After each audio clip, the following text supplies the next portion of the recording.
The quiet cost of loyalty. Have you ever stayed somewhere because it felt safe, familiar, even comfortable, only to wake up one day and wonder, am I still happy here? One of our listeners shared something recently that stopped me in my tracks. She posted, I've been working at my job for 6 years. I used to love going to work, but now not so much. You know, when I started putting together this episode, I wanted to say to you, I see you, I hear you, I acknowledge the courage it took to post that and to speak your truth about your career. It's a comment that resonates, doesn't it? Many of us have been there, staying in a job, a role, even a relationship, because it's what we know. Because at one point, it's exactly what we wanted. When you arrived at that job, it was the job you wanted. You could see lots of possibilities there. You could see places that you could go there. But now, not so much. You wake up in the morning and you think, why am I going into that company? You wake up, you drive in. Many of you are going back into your offices. You drive into the office and you think, gosh, in that drive, I don't really want to be going here.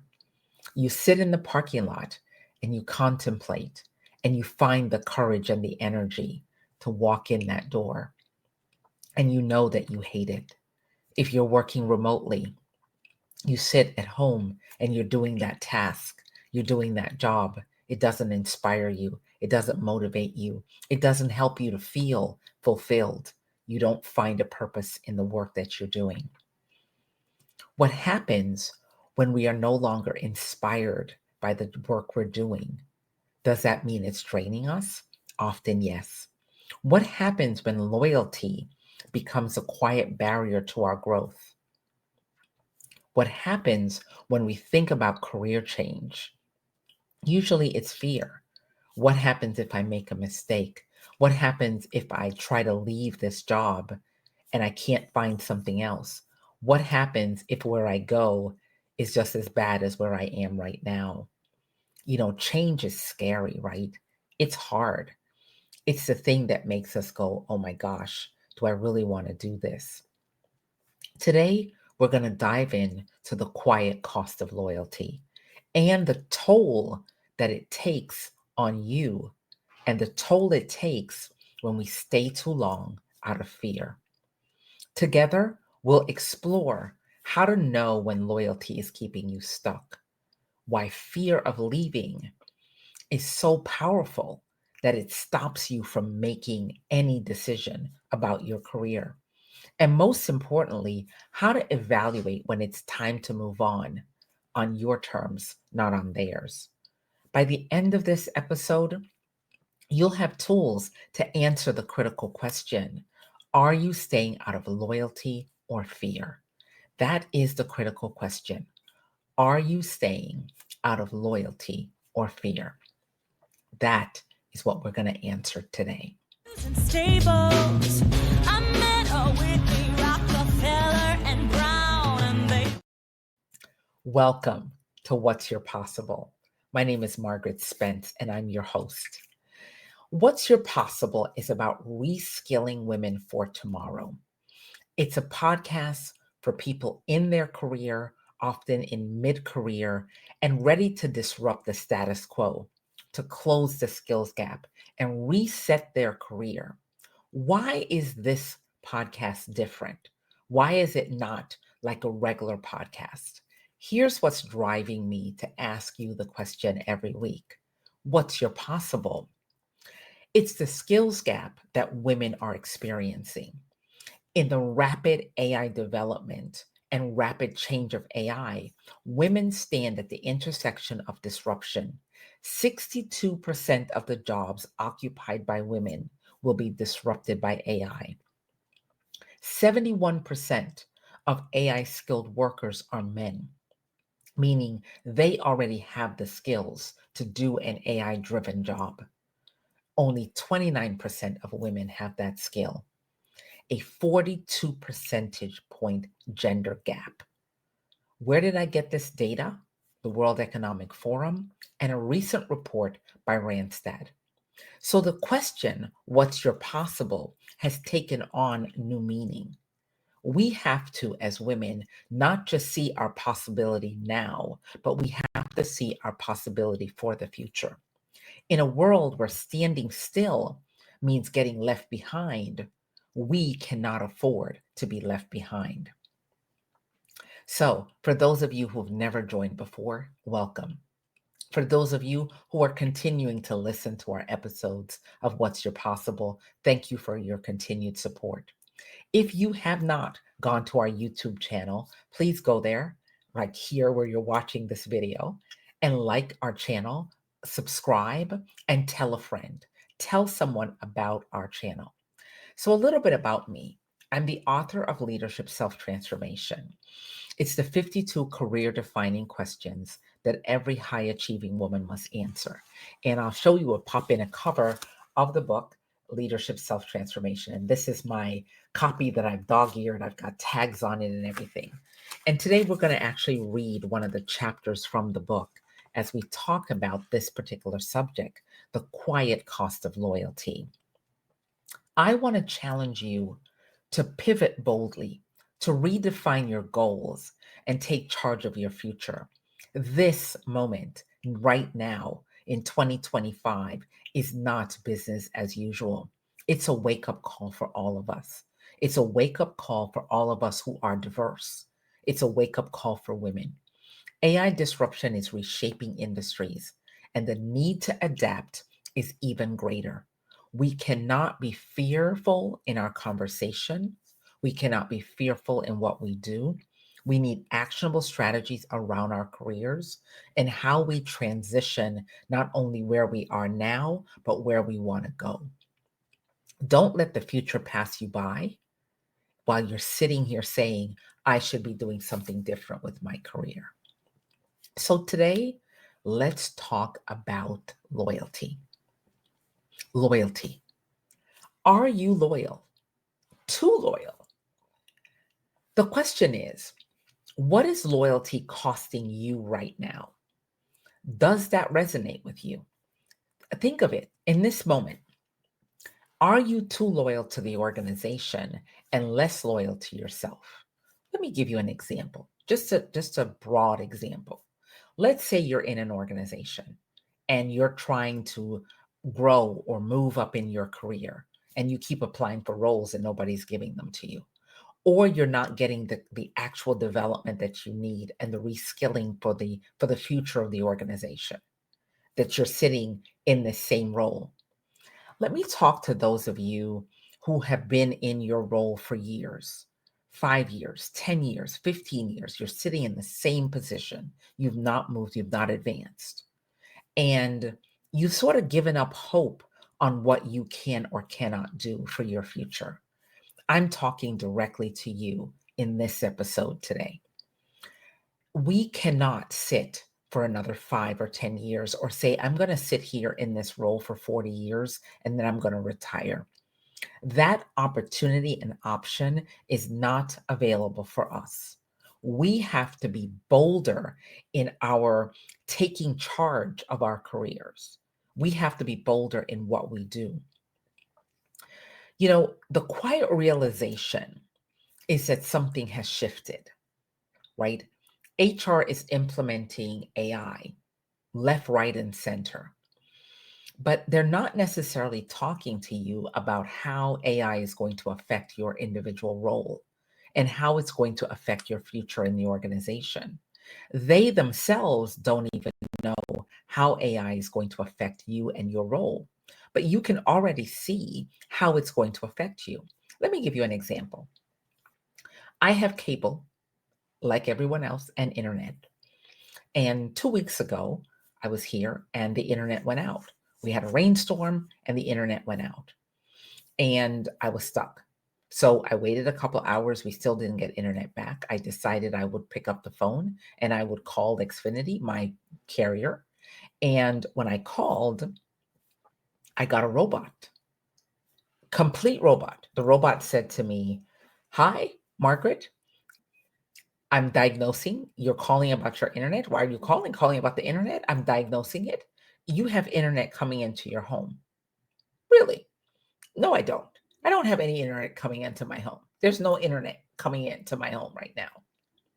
But the bot said, "Yes, you have internet."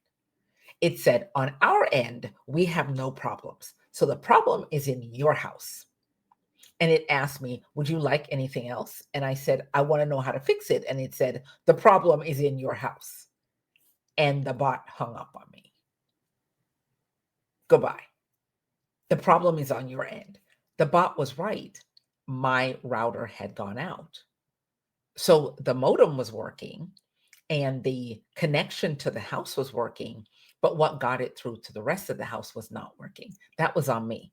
But in prior years, I would have had a customer service rep to talk to. I would have been able to talk to someone. In this instance, 2 weeks ago, I had no option to go to a person. The AI had told me what it needed to tell me. It was done. It did not offer me the option to go to a customer service rep. It basically said, "You got a problem. It is your problem. Goodbye." So the quiet realization has to shift for all of us that what we used to do may not be there in the long term future. The Randstad report said over the next 5 years, the radical disruption of positions will occur. So, my question is always, what's your possible? But we cannot get to what's your possible until we deal with all the things that are underneath that are blocking and stopping us from moving forward. We cannot move forward to see the disruption that AI is coming with unless we deal with the emotional baggage that we have right now, the emotional stuff that has kept us stuck forever. In order for us to see the future correctly, we have to let go of the stuff that's holding us back right now. And that is critical, that we let go of the stuff that's holding us back. So, the topic of the quiet cost of loyalty and career stagnation is imperative. The quiet realization that something has shifted. What once brought you joy, purpose, and fulfillment now feels dull, heavy, even draining. We have to address that. We cannot look at the future without addressing the present. And yet, even though you are feeling this dull and draining and the weight of unhappiness in the current job that you have, you stay. Many of you stay. Many of us stay in these roles. We stay because we feel loyal. We stay perhaps because we're afraid of what could come next. Today, I want us to unpack that. Why do we stay so long or too long? How can we tell when it's time to move on? And most importantly, how can we make the move without fear or fear holding us back? Most of the time, the reason why we stay in organizations is the friendships, the routine, the experience, the thought of past success, and the nagging feeling that if you stay one more day, things will get better. The nagging thing that, maybe I should give them another shot at giving me a chance, at proving to them that I can be as good as I could be. Really? No. No. It's the nagging feeling that one more day, you're going to get lost in that sauce. That is the feeling that you have. If I do this one more day, I'm going to get lost in the sauce. And if you think of spaghetti sauce and you are the basil, that little flake of basil in that spaghetti sauce, it's so easy to get lost as that sauce is being turned over. So, how many of you are experiencing this? How many of you?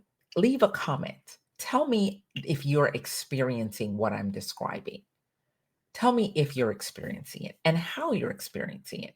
And if you're watching this on our YouTube channel, go ahead and like the channel and comment. I want to know from you what you are experiencing at work and what you're experiencing that has kept you feeling that you should stay, that you should be loyal to the organization rather than being loyal to yourself.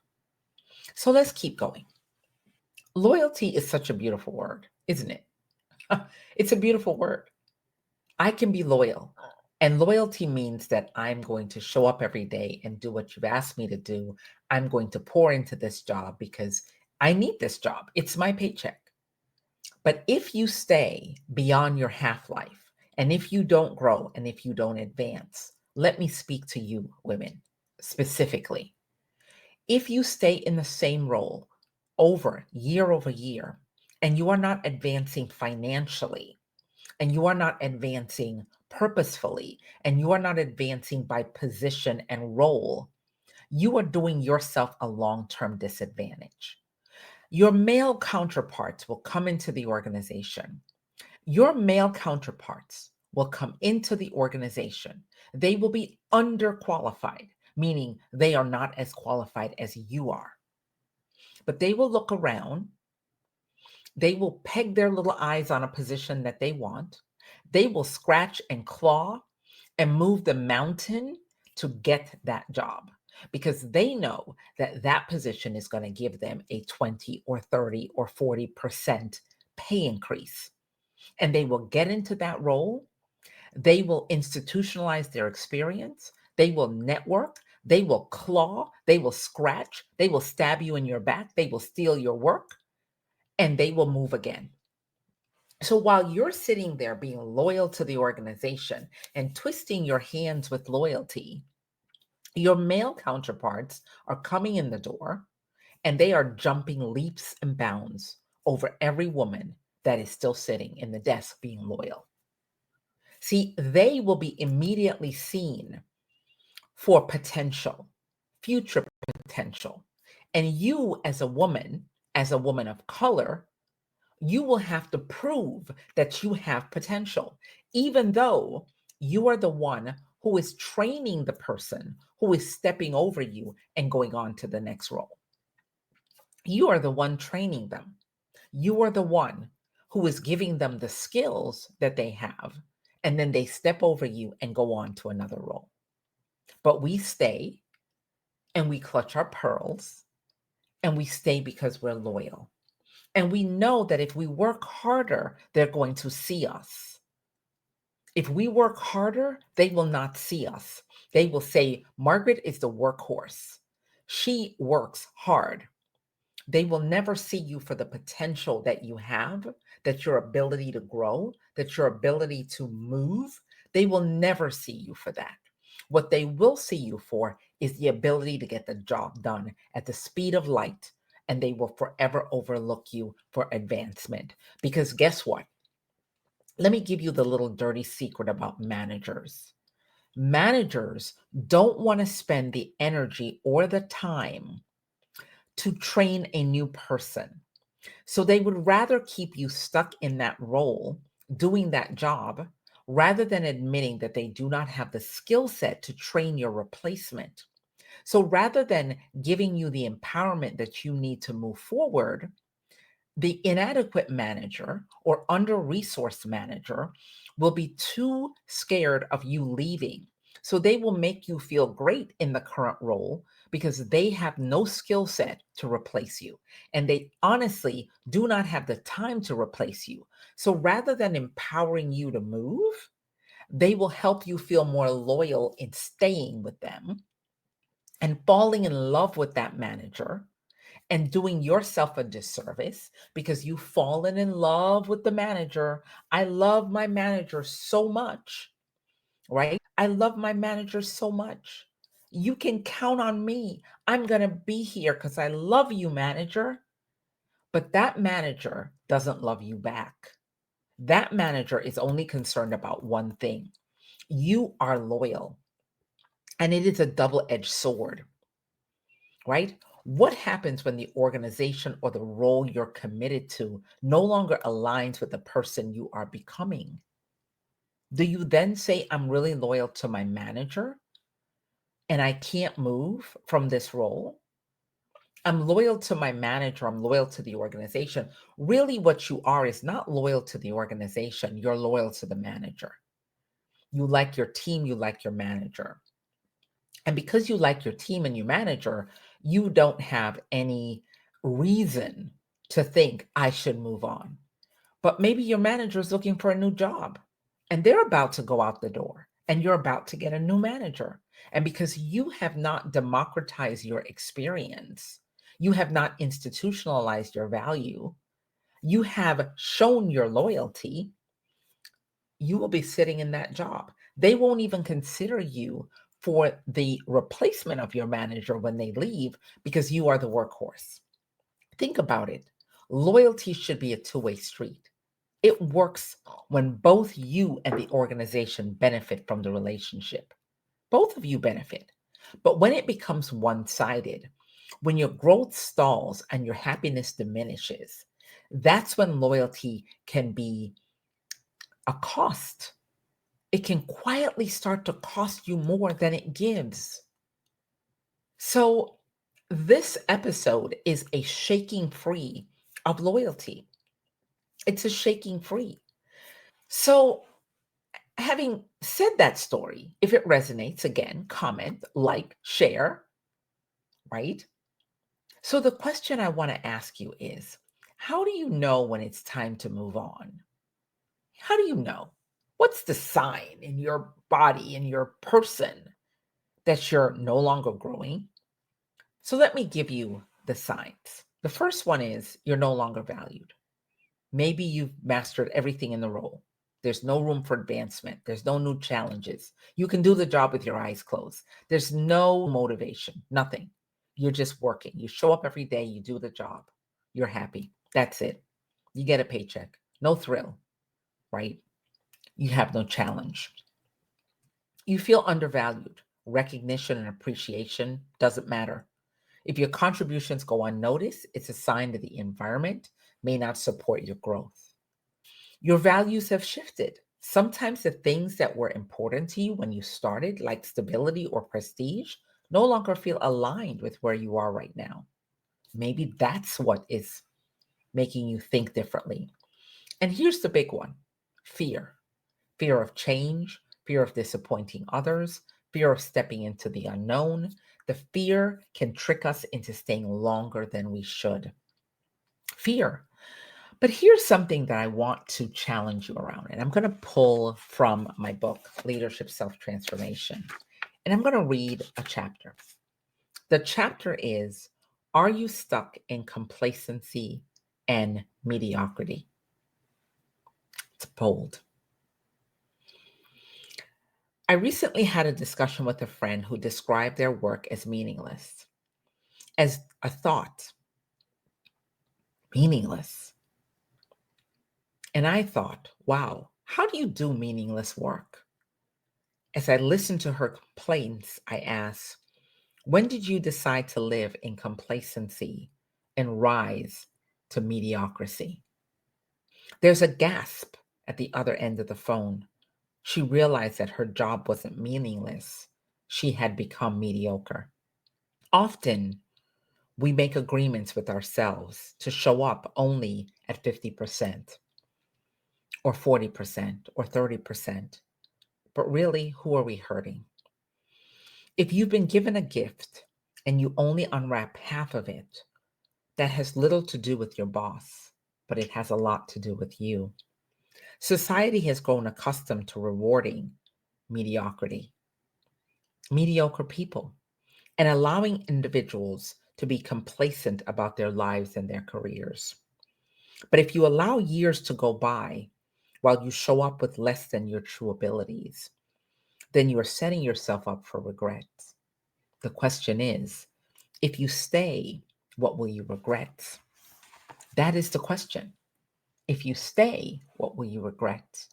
What will you look back on 5 years from now and say, I should have done this differently? I should have done something differently. I regret having stayed at that job this long. I regret having not pursued my career. I regret not applying for that role. I regret that I left my pay on the table. I regret that I didn't ask for what I wanted. Overcoming fear is a critical thing that we have to do to not live in regret. I know fear is real. I've been there. I've stayed in roles longer than I should have because I was scared of what might happen if I didn't, if I left. But here's what I learned: fear is just a sign that you're stepping into something new. It doesn't mean you're making the wrong choice. Let me say that again. Fear is just a sign that you're stepping into something new. It's that uncomfortableness of change. It doesn't mean you're making the wrong choice. So, how do you overcome it? How do you overcome the fear that has you stuck in a role that you're unhappy? We have to start by confronting the fear. Write it down. What's the worst thing that can happen if I left? And that is the scary question. Maybe the new job won't work out. Maybe I will become unemployed. Maybe I don't have enough money in my backup plan. Then reframe the fear. Reframe the fear. Because for all the things that you think that could happen, that you estimate, or the story that you build about what could happen, or the story you build about what might happen, reframe that fear and ask yourself, what's the best thing that could happen if I left right now? I could have a better pay. I could have a better support system. I could surround myself with people who cheer me on. In order for us to go through transition, we have to find our transition cheering squad. No one can make decisions about their career in a silo by yourself. You need a set of people who are going to cheer you on, not a set of people that's going to help plant self doubt in your head. In order for us to move from loyalty and end career stagnation, we have to be willing to shake free. But in order to shake free, we need people who are going to support us, who are going to tell us the truth, but who aren't going to plant self doubt in our head. Because there are people who will plant self doubt in your head who will help you stay stuck.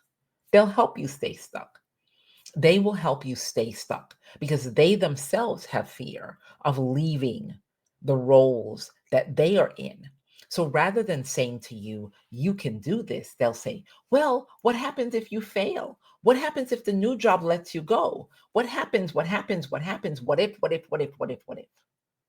Those people are not the ones you want talking to you as you work your way through the fear that can occur when you're trying to move on to a new job. Those are the people that you need to let go, that you need to say, you're not the one I want to hear from. Thank you for your advice, but in this moment, I don't want to hear it. You shut them down and you get people in who are going to ask you big questions, who are going to ask you bold questions. So let's evaluate 5 bold questions that I want us to think about. There are powerful questions that we should ask ourselves around the cost of loyalty, but around career stagnation. These questions will help us find our way to move beyond being stuck and feeling unhappy. So let's go through those questions one by one. The first question is, what would you do if you weren't afraid to start over? And in this question, you want to fully explore your fear. You want to write it down. And you want to write the fear down as if it has happened.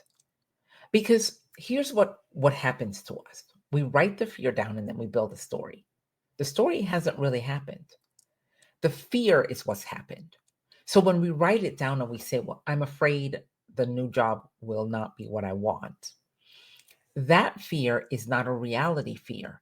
That fear is about you understanding your experience, understanding how to ask the right questions about a new job, and understanding how to make positive decisions about the new role that you could be applying for.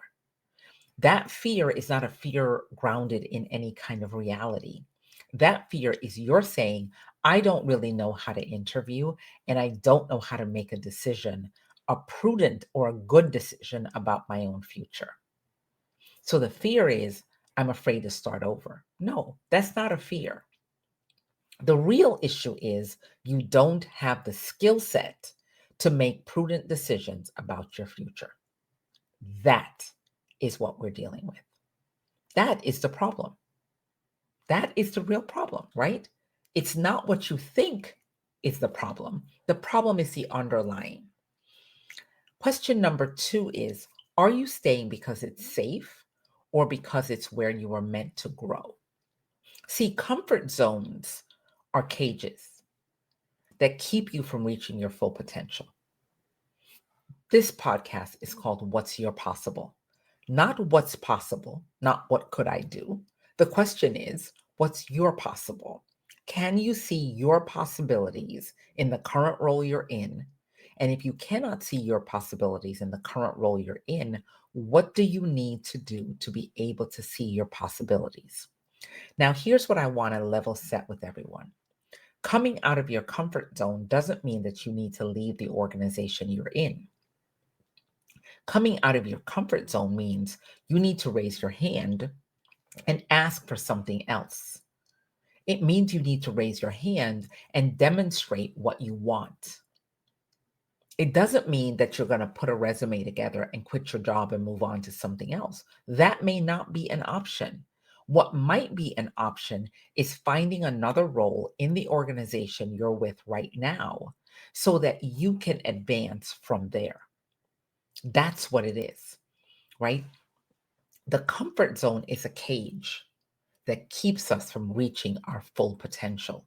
And we cannot forget that that's what it is. Number 3 is, what is the one thing you've been avoiding that could unlock your next opportunity?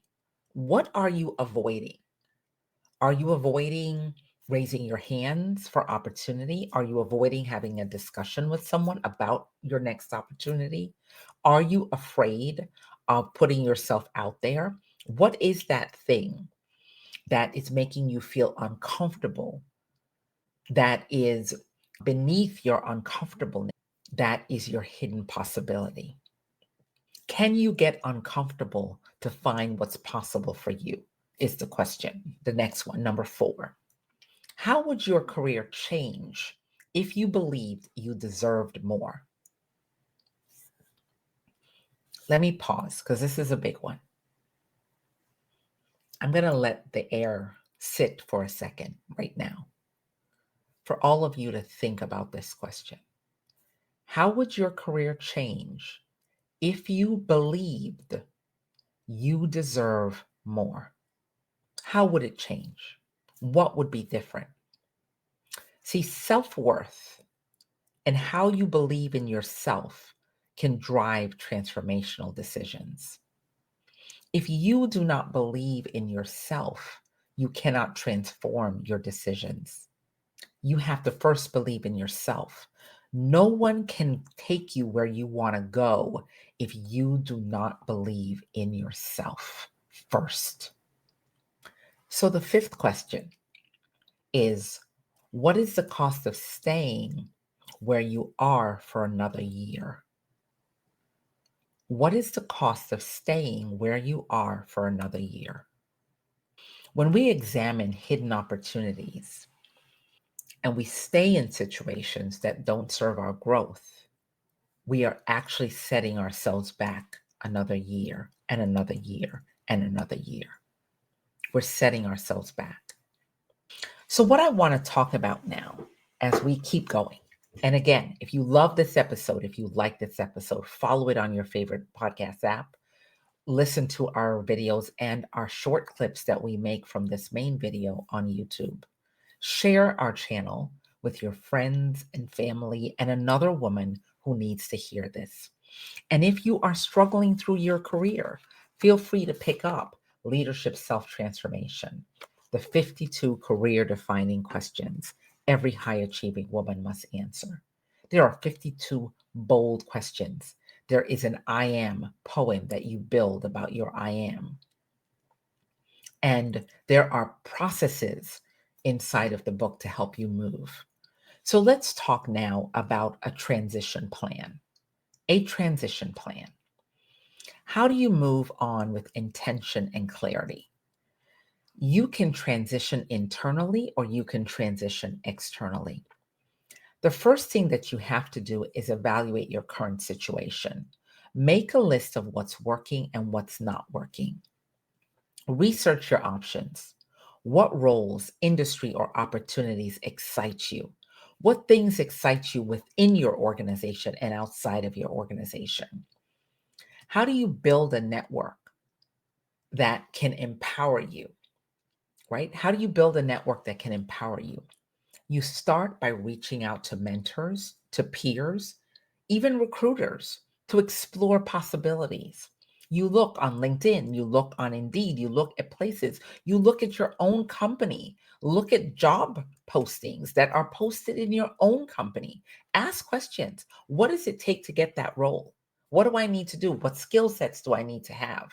Shadow someone in that role, show the interest, get out of your comfort zone, and let people know what you want.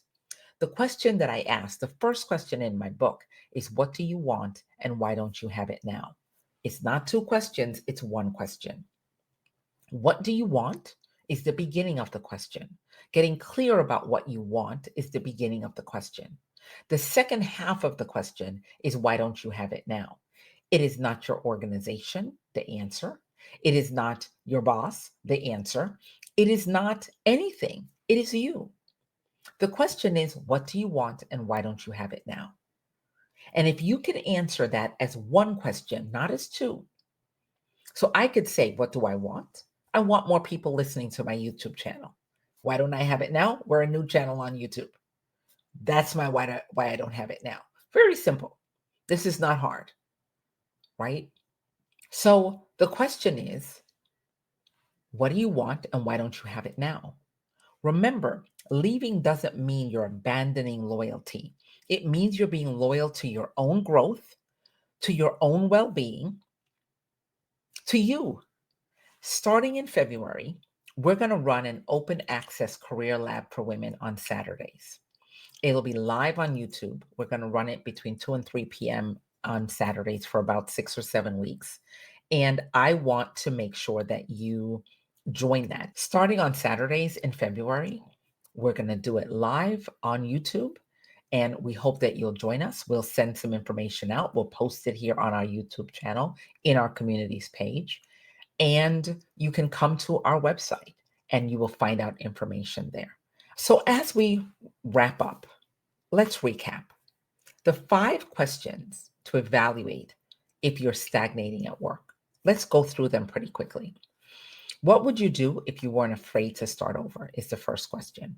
The second question is, are you staying because it's safe or because it's where you're meant to grow? What is the one thing you've been avoiding that could unlock your next opportunity? Is the third question. The fourth question is, how would your career change if you believe you deserve more? That's the fourth question. How would your career change if you believe you deserve more? And the fifth question, what is the cost of staying where you are right now for another year? What is the cost of staying in the role you're in right now for another year? What would that look like for you? So let's wrap up. This has been a great episode. Thank you for joining and thank you for staying till the end to listen to everything that we've discussed around the quiet cost of loyalty and career stagnation. So when you think about staying out of loyalty or staying out of fear, I want you to think that this is the question that I want you to sit with this week. If you're unsure, start with a simple exercise. Do a loyalty audit. Write down why you're staying, what's holding you back, and what possibilities might be waiting for you. Because here's the truth. Loyalty to yourself is just as important as loyalty to the job or the organization. You deserve to thrive, to grow, and to feel fulfilled in your work. I'd like to hear your thoughts about this episode. If it resonated with you, share your reflections with me. Don't forget to subscribe and don't miss what's next. What's next is we're going to continue to deep dive into the things that are blocking us in our career. That's what we're going to do in the month of January. And in February, we're going to really talk about some strategies to move forward. Until we see you next time, stay resilient, stay bold, and keep exploring what's your possible. Never forget that you are what's possible. You are always what's possible all the time. Thank you for joining us on What's Your Possible. We'll see you next time. Take care. Stable.